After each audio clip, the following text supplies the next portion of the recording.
straight into it, and we find ourselves in Hamilton, Victoria, home to the big wool bale and also the edge to an area known as the Green Triangle. For many, many years, Hamilton has ridden high on the sheep's back, but of more recent times, it is timber that is helping underpin this area. Spanning the border between Victoria and South Australia, the Green Triangle is a vast area that's been growing plantation timber for over 100 years. The industry began with radiata pine and more recently Bluegum has been added to the mix. Phil Dote's family company has been involved almost since the beginning. In the last 10 years, the Bluegum industry has expanded and we've been heavily involved in that. After a relatively short rotation of 12 to 15 years, the trees are used as a high-quality fibre source for the paper industry, both locally and overseas. In this operation, the entire tree is chipped on-site for maximum fibre recovery, then shipped for export. Obviously, quality is a big issue. We work really hard to get our chip into spec.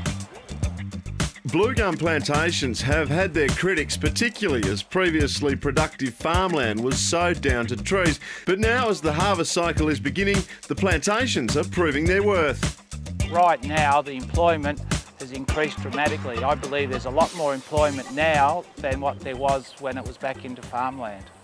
Now, obviously, the big ticket item to come out of your plantation is a tree. And on this site, they all go through the chipper there. But everything that doesn't get recovered in that process ends up on this heap. This is the leftovers, and you might think, well, that's sort of good for nothing, but there's quite a lot of farmers around the area who would disagree.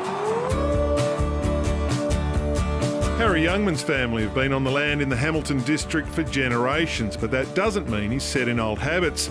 Using the leftover slash from Bluegum harvesting in a heady mix of pig, cow and chook manure, he's developed a compost that's taking the place of chemical fertiliser. The composting project came around because we were getting less and less results from traditional fertilisers, and we worked out that some of the benefits that we get from compost would reverse those trends. With careful mixing and watering, the wood waste and manure breaks down to form humus, a compound that allows the soil to better retain moisture and nutrients. We're capturing a very volatile form of carbon and we're turning it into a very stable form of carbon in the form of humus.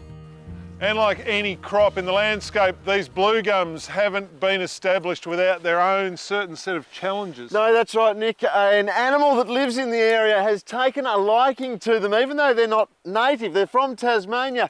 The animal I'm talking about lives up in the top of them and is rather cute.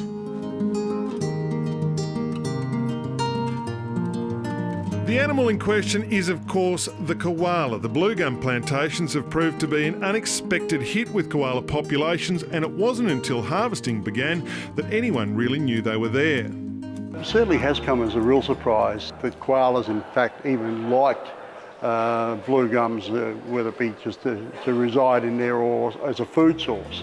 Faced with a potential koala crisis, the industry has adopted a new set of guidelines with zero harm to koalas as its unambiguous goal. Ground surveys before, during and after harvest are carried out.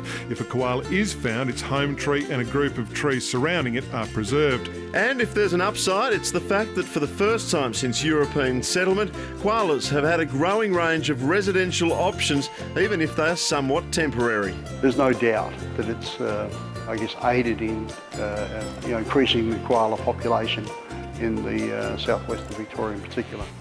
Victoria is home to around 200,000 hectares of Bluegum plantations, around half that in the koala-affected Western District. A new plantation industry guidelines stipulate a goal of zero harm to koalas. The trees are grown to produce high-quality fibre for paper making here and overseas. Harvest residues are being used in a composting cycle, currently replacing chemical fertilisers on one of the district's oldest grazing properties. To learn more, head to osgum.com.au.